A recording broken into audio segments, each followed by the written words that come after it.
No podemos comenzar así. No, Patricia nos está mirando, como si hagan silencio que voy con el pisador y arrancamos con el momento central. Y nosotras no podemos. No. Somos como, a ver, ¿cómo explicarlo? Herederas de la lengua karateca Moria Kazan. Buen día, Josefina. Acotadores compulsivos. Reunión de acotadores compulsivos. Es verdad. ¿Cómo estás, José? Buen día, bienvenida. Muy buenos días. Es que bueno, estábamos charlando de los resultados electorales, de lo que ha dejado este domingo de elecciones en la provincia de Buenos Aires, y vaya que sí hay para hablar, Josefina, ¿eh? Exactamente, las consecuencias son para todo el país. Así exactamente, que tenemos mucho para decir. Es una elección que, claro, a partir de los resultados, ha generado, cambios. Hace un ratito nada más anunciábamos que el Gabinete Nacional tiene a un nuevo ministro del Interior, que se ha conformado una mesa también nacional para, encarar otro tipo de relación del presidente con los gobernadores. Así que sí, la elección de la provincia de Buenos Aires tiene repercusión nacional. Exactamente, así que hay mucho para decir. Imagínense. Nos vamos a centrar solo en lo local para hablar hoy, pero no perdamos de vista que las consecuencias son para todo el país, así que la importancia de una elección en la provincia de Buenos Aires, la primera desdoblada al menos desde la vuelta a la democracia, así que es un evento que tuvo mucha repercusión y sobre todo sobre el que había muchísimas expectativas, para señalar al gobernador, para señalar a los intendentes y para hacerlos culpables de todo o para hacerlos reyes del mundo, así. Sí, de uno, había como medias tintas en medio de esto. El gobernador les agradeció fundamentalmente a los intendentes de su fuerza, ¿no? Porque sin intendentes no había campaña, básicamente. Así que si querés arrancamos ya la columna para hablar de las elecciones. Ponemos primera, tengo mate listo, todo. Yo fui como armando varios ejes de análisis. El primero es la organización. ¿Cómo se organizaron estas elecciones? Sí. A ver, fue la primera, como decíamos, que organizó íntegramente la provincia de Buenos Aires. En ese sentido tenemos que decir que no hubo grandes problemas. Todo lo que se requería para llevar adelante la elección estuvo dado. Sí hubo un problema al menos en lo local, de faltante de autoridades de mesa. Eso demoró el inicio. Sí. ¿Es un problema de la organización? La verdad que no, y responde a algo que vamos a analizar dentro de un ratito, que tiene que ver con la participación y con la confianza en el sistema. Sí, lo que vimos durante el día domingo fue mucha gente consultando el padrón. Claro, esto es lo que habíamos adelantado con Jessy. Lo que se había adelantado la semana pasada. Mucha gente consultando el padrón, mucha gente llegando a las escuelas al mismo momento de votar, consultando si estaban en ese padrón. En algunas escuelas incluso efectivos policiales dedicados a atender justamente esa demanda, y en los locales partidarios abiertos durante todo el día para atender esa demanda. A mí, por ejemplo, que me tocó cubrir en La Libertad Avanza, nos contaba la gente que estuvo dedicada a lo largo del día a atender el local, que recibieron muchísimas consultas durante todo el día, gente yendo a consultar dónde votaban y a pedir boletas, en este caso de La Libertad Avanza, pero entiendo que lo mismo ha pasado en los otros partidos. El segundo punto de análisis son los ganadores y los perdedores. Para plantearlo en términos genéricos, el gran ganador fue el gobernador Kicillof, justamente por lo que decíamos. La organización salió muy bien, y entonces el gran ganador fue Kicillof. Y en términos políticos, con dos mensajes. Uno, hacia el gobierno nacional, ¿sí? Axel Kicillof logró posicionarse como el gran interlocutor del peronismo y de la oposición en general con el presidente Javier Milei. Si lo miramos en términos lógicos, es rarísimo, porque la verdad que ni Milei ni Kicillof eran candidatos. No. Pero por la forma en la que se configuró esta elección, fueron los dos grandes jugadores. Y en ese sentido, el gran ganador fue Axel Kicillof, y por lo tanto el gran perdedor fue Javier Milei. Ambos se pusieron la campaña al hombro como si fueran ellos quienes encabezaban las boletas, pero exactamente. No. Y por lo tanto, lo que sí ponían en juego, cada uno puso en juego su gestión.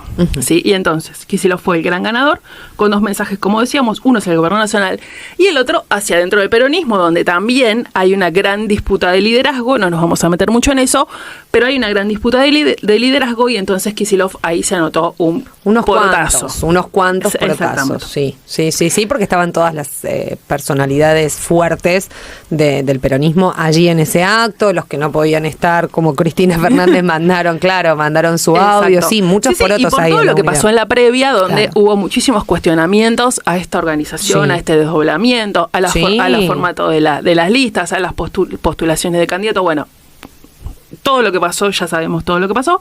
Entonces, en ese sentido, Kicillof, gran ganador hacia afuera y hacia adentro. Y por lo tanto, gran perdedor el gobierno nacional, con errores en la campaña, ¿sí? Errores de campaña puntualmente, y también con una lectura errada del contexto, que lo llevó justamente a cometer errores en esa campaña. Y también, con denuncias de corrupción bastante difíciles, ¿no? Muy cerca de la fecha. Eso. Y con errores propios de respuesta a esos señalamientos, a esos cuestionamientos. Por eso, una lectura muy errada del contexto nacional, incluimos ahí esas situaciones, pero lo principal entiendo yo que es la situación económica y el impacto de la situación económica. El gobierno presentando como un éxito económico su gestión, y la respuesta que le está dando el electorado es que no es tan exitoso como ellos lo presentan. Esto, para presentarlo solo como lineamiento, no lo vamos a desarrollar porque no nos dedicamos a hacer análisis nacionales. Y la otra gran perdedora fue la UCR. Esto por los resultados generales, viendo una gran pérdida de bancas respecto de las bancas que ingresan. Tenemos que decir que, si bien La Libertad Avanza no ganó, en términos generales, sí, la verdad es que suman muchísimas bancas, porque ellos venían de 2021, donde prácticamente no existían, y la verdad que ahora han avanzado muchísimo en cuanto a la cantidad de lugares que ocupan en todos los legislativos, podemos decir, en la provincia de Buenos Aires. Entonces, si bien es una derrota en términos de cantidad de votos recibidos, sí tenemos que decir que no es tan derrota en el avance legislativo que logran. Pero sí, para la UCR es un retroceso, un gran retroceso. Perdieron muchas bancas en toda la provincia. Exactamente. Después, otro perdedor, los encuestadores. Nadie pegó el resultado. Nadie la pegó, es verdad. ¿Cuánto hace que los encuestadores no la vienen pegando? No pegan los resultados, y no solo que no la pegan, sino que muchas veces... La pifian por un montón, Exacto. Se presentan como voces, se presentan como voces muy autorizadas para después las proyecciones que se logran, ¿sí? Ahora, la pregunta es que yo me hago, ¿en base a qué datos sacan? Porque yo, todas las personas que conozco y que charlo, me dice, cada vez que me llaman para preguntarme qué tal, yo corto, ¿en base a qué datos hacen entonces? Bueno, esa es una gran cuestionamiento que deben hacer los propios encuestadores. Por supuesto, nosotros no nos dedicamos a eso, pero sobre la realidad, lo que está en cuestionamiento es la metodología de trabajo. Es probable que la encuesta la hagan, que los resultados sí se obtengan, o sea, es probable que la metodología que se aplique esté bien aplicada. El tema es qué metodología se aplica. Si es una cuestión de metodología de trabajo, lo que debe ser cuestionado. Pero bueno, en principio nosotros lo reducimos. No la pegaron, igual ellos no la pegaron. Exacto, lo reducimos a los grandes perdedores son los encuestadores. Y en lo local, Wessner es el gran ganador, por supuesto, porque es quien más suma. También es Celeste Arouset una gran ganadora, porque lo mismo que decíamos, La Libertad Avanza, si bien no ganó, suma un montón de bancas y suma representación legislativa. Por el lado de los perdedores, ubicamos también a la UCR, porque retrocede su posicionamiento en el legislativo, pero también a Ezequiel Gali, que queda con un rol desdibujado, y su fuerza se está desdibujando al ritmo que también se está desdibujando el PRO en todo el país, ¿no? Entonces, 2 ganadores y 2 perdedores en el ámbito local. Otro eje de análisis es la participación. Es un eje central. Esto se viene haciendo en todo el país en estas elecciones legislativas a lo largo del año. En el promedio provincial participó el 60,98%, ¿sí? 61% de participación. Es bajo en comparación con cómo es habitualmente la participación. Pero cuando uno mira cómo viene la participación en todas las provincias, la verdad que es bastante alto. Sí, y si tenés en cuenta que además es una elección legislativa solamente, nosotros acá en la provincia de Buenos Aires siempre estábamos acostumbrados a votar todos juntos, ¿no? Exactamente. Bueno, esto es solo una elección legislativa, así que no está mal, pero no tan mal, como dice Casca, ¿no? El promedio de participación es en general del 70%, así que estamos hablando de 10 puntos, 10% de electorado que no está yendo a votar. De unos entre 13 y 14 millones de electores, unos 8 millones concurrieron a las urnas. En Olavarría fue más bajo. ¿Sí? No tanto, pero fue más bajo. Fue del 59,68%. ¿Sí? 60.000 electores de 101.000 habilitados fueron a votar. ¿Sí? 60.335 de 101.087 habilitados. En la séptima... que es la sección que depende de la que forma parte de Olavarría. Exactamente. La séptima sección fue el 61% de los electores, 175.000 de 285.000 habilitados a votar. ¿Sí?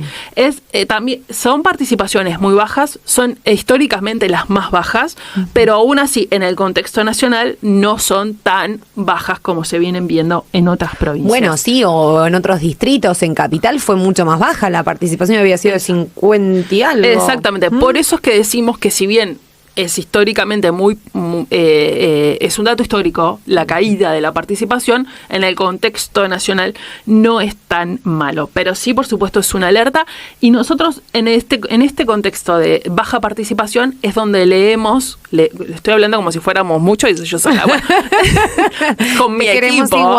Te queremos igual, Josefina, aunque no estés con mi equipo cabeza. de 2 neuronas conectadas. No, ahí se contextualiza esto de la ausencia de autoridades de mesa. ¿Sí? La ausencia de autoridades de mesa es parte de esta caída de la participación y es parte de la caída general de confianza en el sistema.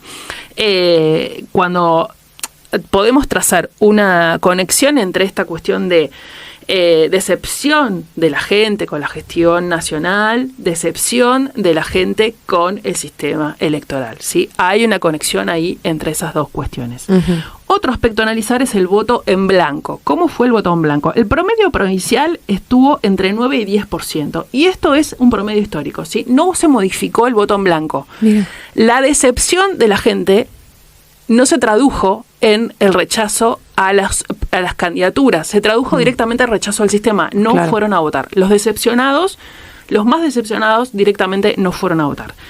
En Olavarría fue del 5,70%. ¿Sí? ¿El voto en blanco? El voto en blanco. De las 60.000 personas que fueron a votar, alrededor de 3.500 votaron en blanco. Y a nivel seccional se subió al 11,68%, casi 12% de voto en blanco. Tenemos que decir que si bien son números que por ahí nos parecen altos, no son altos. Esto es el promedio habitual de voto en blanco. De las 175.000 personas que fueron a votar, más o menos 20.000 votaron en blanco. Pero bueno, por eso repetimos, la decepción se tradujo en no ir a votar. Claro, ¿sí? No en poner 4 o 5 boletas adentro o Exacto, no poner nada. No en anular el voto, no en ir a votar pero no votar a nadie. Eso se veía ya, José, se podía percibir un poco. Sí, ¿viste? En la previa ya mucha gente que decía, yo no voy a ir a votar, no voy a votar, no voy a votar. Exactamente, mucha gente con ese discurso, y ya lo veníamos viendo en las elecciones de otras provincias que hicieron elecciones antes que la bonaerense. Bueno, pasamos a otro análisis que es el resultado general. ¿Cómo fue el resultado? Bueno, hay que decir que el conteo que presentó la provincia de Buenos Aires presentó un dato novedoso, que es en una elección legislativa, en la provincia de Buenos Aires se vota por secciones. Hay secciones que votan diputados, hay secciones que votan senadores, y después cada municipio vota a sus concejales. Entonces, no hay un resultado general, sí hay resultado por cada sección, pero esta vez la provincia de Buenos Aires presentó un resultado general, ¿sí? Justamente porque para el gobernador Kicillof y para el presidente Milei lo que estaba en juego es su capital, su caudal de voto. Entonces, en respuesta había que ponerle a eso, un número a todo eso, concreto. Exactamente. En respuesta a eso, sí se presentó un resultado general. Es un resultado general que es abstracto, porque en realidad eso no se traduce en nada más que en mostrar el caudal de voto de cada fuerza.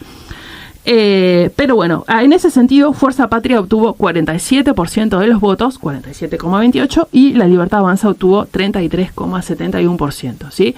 Fuerza Patria obtuvo 3.800.000 votos, La Libertad Avanza 2.700.000 votos, redondeando los números. Son de bastante diferencia, ¿sí? 13 puntos de diferencia entre una fuerza y la otra.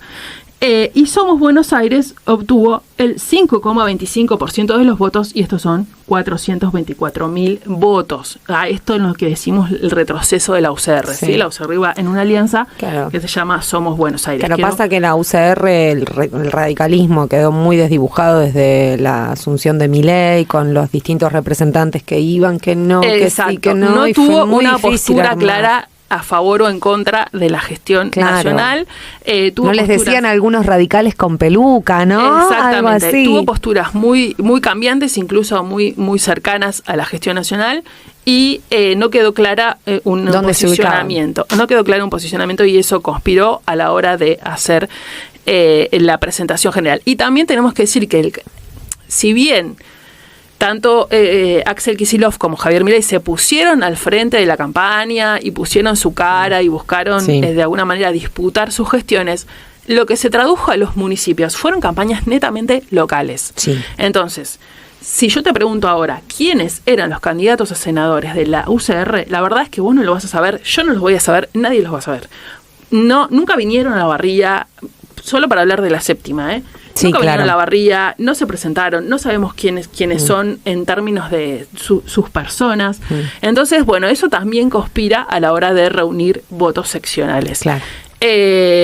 Si hubiera habido un candidato por ahí de Olavarría que fuera conocido, tal vez habría logrado un empuje más grande en términos de esta sección y en las otras secciones también. Pero no se dio así, fue una campaña netamente local, al menos en Olavarría, donde todo se disputó y se habló en términos muy, muy locales. Resultados locales, entonces. Dale, a ver, porque había también ahí con los porcentajes, dudas a propósito de cuántos integrantes de cada fuerza ingresaban ya al Consejo, que va a quedar conformado con su nueva estructura el 10 de diciembre o por ahí, ¿no? Más o menos. A partir del 10 de diciembre. Así que todo lo que decimos ahora, el impacto en realidad lo vamos a ver a fin de año y ya para el año que viene. Fuerza Patria ganó con 38,81% de los votos, y en segundo lugar La Libertad Avanza con 35,31%. En tercer lugar Somos Buenos Aires, muy atrás, 9,61%, y mucho más atrás el Frente de Izquierda con el 3,48%. ¿Sí? Entonces Fuerza Patria obtuvo 22.000 votos, vamos a redondear números, y La Libertad Avanza 20.000. Son 2.000 votos de diferencia. Que si bien no parece un número muy exiguo, pero la verdad no parece un número muy grande, parece un número más bien chico, pero en realidad en el contexto de la cantidad de gente que fue a votar, la verdad que el número es bastante grande. Y Somos Buenos Aires obtuvo 5.468 votos. Ahí vemos que quedó realmente muy cerquita de meter un concejal, porque es el 10%, el 10, ¿no? Le faltó 0,4% para llegar a un concejal, y eso en términos de cantidad de votos son 250 votos más, ¿sí? O sea, con 250 votos más lograban ingresar a un concejal. Bueno, no lograron hacerlo. Y el Frente de Izquierda obtuvo 1.900 votos. Las restantes agrupaciones se posicionaron entre 2.000 y 1.000 votos, estaban todos los demás. Qué despiole, sobre todo con las fuerzas de corte por ahí liberal, ¿no? Y la complicación ahí, la confusión en las boletas que tuvo la gente. Hubo una lista cuyas boletas no fueron repartidas en todas las urnas, se tuvieron que encargar ellos de hacerlo. Bueno, hubo bastantes complicaciones y confusiones hacia la distribución y hacia la presentación de las boletas, y también hay que decir que son fuerzas por ahí muy chiquitas en términos de su capacidad de presentación, y entonces la verdad es que no tuvieron ellos tampoco tantas posibilidades de posicionar sus boletas y mostrar las diferencias con las demás. Alexander Aquila, te pregunto. También estuvo ahí, ¿no? En ese pelotón del final. 2.000 y 1.000 votos. Y el último que se posicionó es Unión Liberal con 624 votos. Sí, ese es el último que no llegó a los 1.000, pero todos los demás ahí entre 2.000 y 1.000 votos. En el voto a senadores, esto es el voto a concejales. En el voto a senadores, Fuerza Patria obtuvo 22.100 votos, 39%, y La Libertad Avanza obtuvo 20.800, ¿sí? 37%. Dijimos, voto local, 20.000 votos, pero voto a senador, 20.800. Hubo ahí un corte que benefició a los senadores libertarios por sobre los concejales, ¿sí? Ahí estamos, sí, perdón. No hay problema. Lo que pasa es que son tantos números y todo, Sí. que bueno, Sí, viste, que uno no quiere confundirse. 20.800 votos que beneficiaron, o sea, votaron más a los senadores que a los concejales libertarios. Claro, hay también corte, entonces. votaron más a los senadores provinciales de Fuerza Patria que a los concejales. Si bien el corte fue bastante chiquito, Ajá. pero también hubo ahí cortes en favor de senadores. Y en cuanto al resultado, eso son en la barría, ¿sí? Pero bueno, el resultado seccional, que es el que de verdad importa y el que tiene impacto, ganó Fuerza Patria por 59.000 votos a la Libertad Avanza, que obtuvo 50.000, ¿sí? Entonces, 9.000 votos colaboraron para que Fuerza Patria se lleve todas las bancas en juego, Todas que eran las 3. Claro, exacto. Y por un poquitito nomás la Libertad Avanza no Sí. llegó. No, Porque le faltó muy poco para llegar al 33%. Tuvo 32,84% y el piso es 33,33%, así que le faltó menos de un punto para llegar, pero bueno, realmente no llegaron y Fuerza Patria sí superó ampliamente, 38 puntos, así que ellos se quedaron con todas las bancas en juego. Una victoria, la verdad, que histórica para el peronismo en la séptima sección, que habitualmente no gana peronismo en esta sección electoral. La vez anterior, en la elección de Senado anterior, habían obtenido una banca, habían logrado superar el piso del 33% y habían obtenido una banca, y las otras 2 bancas habían sido de la UCR y del PRO, que iban en la alianza juntos. Sí, me acuerdo. Pero bueno, esta vez todas las bancas para un solo partido. Y a nivel provincial, así de vuelo de pájaro, no te voy a pedir, por supuesto, todos los datos, porque los tiene, los tiene todos anotados después de una excelente cobertura de fin de semana. ¿Cómo quedó todo un poco distribuido en lo que va a ser la legislatura de diciembre? Exactamente. Pasamos a eso. ¿Qué impacto tienen estos resultados en los legislativos? Para señalar, en el Senado el peronismo ganó con claridad y ahora tiene mayoría propia. Fuerza Patria se impuso en 3 de las 4 secciones donde se elegían representantes para el Senado, y la Libertad Avanza amplía su representación, pero queda como segunda minoría. Y bueno, entonces Kicillof tiene quórum propio en el Senado. En la otra cámara, en la Cámara de Diputados, el peronismo sumó más bancas y la Libertad Avanza lo mismo, amplió su fuerza. La Cámara de Diputados renovó 46 bancas. De ese total, el peronismo consiguió 21, casi la mitad, y la Libertad Avanza y el PRO consiguieron 18, ¿sí? En los dos casos, lo que vemos es un gran retroceso de la UCR en cuanto a las bancas que tenía y las que logró ingresar. En el Consejo Deliberante de Olavarría, lo que vamos a ver es que justamente, al igual que en el Senado, el intendente va a tener mayoría propia, va a poder tener su propia mayoría en el Consejo Deliberante. El bloque, que ahora se llama Unión por la Patria, no sabemos si para diciembre va a cambiar su nombre, en principio se sigue llamando Unión por la Patria, va a tener 10 bancas. A partir de diciembre. La mitad del Consejo Deliberante. Claro, porque se iban 4 y se iban 4 y logró ingresar 6. Bien, ¿sí? Claro, 10. La Libertad Avanza se va a convertir en la primera minoría con 5 integrantes. ¿Sí? Se va un concejal e ingresan 5. Los 2 bloques del galismo van a pasar a ser unibloques, ya que van a salir 4 concejales de Juntos por Olavarría y de Pro Olavarría. ¿Y qué quedan? Guillermina Mespil e Hilario Gali. Ellos 2 quedan como concejales. Veremos si se sostienen como bloques galistas o se suman a la Libertad Avanza, porque entre esos 4 nuevos integrantes de la Libertad Avanza hay al menos uno que es galista. Entonces veremos si los restantes se suman al bloque también de la Libertad Avanza para constituir un gran bloque. Adela Casamayor y Marcelo Pete seguirán trabajando. Ellos siguen como ese bloque no va a tener cambios, se llama Por Más Libertad, y el otro bloque que va a tener cambios es la UCR, que también se va a convertir en unibloque, ya que había una banca en juego y no se renovó. Exactamente, entonces el que continúa es Francisco González. Entonces vamos a tener en principio un Consejo Deliberante con 6 bloques. Vamos a ver si esa estructura, claro, se sostiene hasta diciembre o si vemos algún tipo de cambios. ¿Cómo votaron? Esto para hacer un rápido vuelo de pájaro. ¿Cómo votaron los olavarrienses en estas legislativas? Bueno, hay que decir que la Fuerza Patria obtuvo los votos urbanos y también los votos rurales, que esto fue realmente sorpresivo. Los sectores rurales habitualmente en Olavarría no votan peronismo.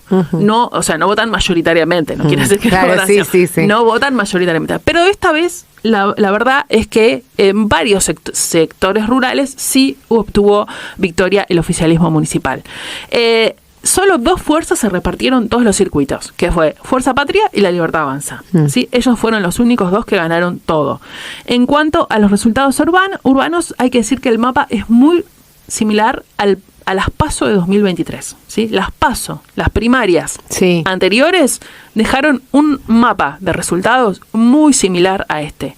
Las zonas que en aquella oportunidad habían votado a Juntos son las que ahora votaron a La Libertad Avanza, y las zonas que en aquella oportunidad habían votado a Frente de Todos hoy votaron a Fuerza Patria. ¿Sí? Entonces es como que los bastiones peronistas y antiperonistas se sostienen y se mantienen de la misma manera. Esto es la franja central de la ciudad, ¿sí? Entre el arroyo y las vías. ¿Sí? Hay 2 circuitos electorales ahí, pero que engloban a todos los barrios que se ubican en esa zona, son los que le dieron la victoria a La Libertad Avanza, que se le sacó 10 puntos de diferencia a Fuerza Patria. En esos circuitos. En esos circuitos. Hay que decir también que son los circuitos con menos cantidad de electores. ¿Sí? Son los que menos votantes tienen, pero de cualquier manera, como son el centro de la ciudad, sí son los que por ahí irradian opinión, digamos así, ¿sí? Son los que tienen capacidad de instalación de temáticas y de problemáticas. Y también en estos circuitos es donde hizo sus mejores resultados Somos, la UCR, ¿sí? Que también, o sea, por eso decimos que los fuertes el fuerte antiperonismo se sostiene en la franja central de la ciudad. Los otros 5 circuitos urbanos, que son, se llaman 711B, C, D, E y 714, que es el barrio Goma, esos son los que le dieron la victoria a Fuerza Patria. Los que tienen más votantes, que es el 711D, que son los barrios Seco, Villa Maylin, Provincias Argentinas, Luz y Fuerza, aquella zona, el Quiroga, el barrio Bancario. La diferencia entre ambos sectores llegó a 6 puntos porcentuales, 900 votos, y en el otro sector, que es el más grande también, con más cantidad de electores, que son los barrios Irigoyen, Luján, el barrio Jardín, el barrio San Carlos, el barrio Carlos Pellegrini, toda aquella zona, obtuvo también 9 puntos de diferencia en favor de Fuerza Patria, y esto es alrededor de 800 votos. Somos Olavarría quedó tercero en todos los circuitos urbanos y, como les decía, su mejor resultado fue en el centro. En las localidades, ¿qué pasó en las localidades? 3 de los 4 circuitos electorales le dieron la victoria a Fuerza Patria: Sierras Vallas, Loma Negra, Hinojo y Colonia Hinojo, que se consideran uno. Ahí ganó Fuerza Patria con total claridad, y solamente en Sierra Chica es donde fue vencedor La Libertad Avanza. Ahí está, el desglose de zona por zona también, las zonas principales, ahí vemos ese resultado. Tenemos el mapa publicado en la página de las noticias, así que quienes quieran ver el detalle de todos los votos localidad por localidad, pueden entrar a la página y tenemos el mapita publicado. Eso mismo les iba a decir, porque por ahí, viste, a veces en radio es difícil o tratar de imaginarse la zona o ver los porcentajes y demás. La verdad que han hecho una cobertura impecable, y está todavía presente. Tal vez hoy, tal vez mañana, hacemos el análisis del corte de boleta y de la comparación. ¿Cómo fueron las elecciones, las legislativas anteriores y estas? ¿Qué pasó con los votantes? ¿Cómo se comportaron en estos 4 años? Bien, así que todo el resto del análisis la pucha, Sí, y hay que prepararse porque octubre está ahí a la vuelta de la esquina. Sí, octubre, y para octubre vamos a tener que hablar no solamente del voto, sino de la forma de votación. Así que es un tema que se viene en los próximos días. Vamos a arrancar a hablar sobre ese tema y tal vez hagamos algún modelo explicativo para la radio. Un instructivo. José, muchísimas gracias. Felicitaciones por el gran trabajo del fin de semana y gracias a ustedes por mantenernos informados siempre. Recuerden, un lujo. Sí, lo que necesiten saber está en cdnoticias.com.ar.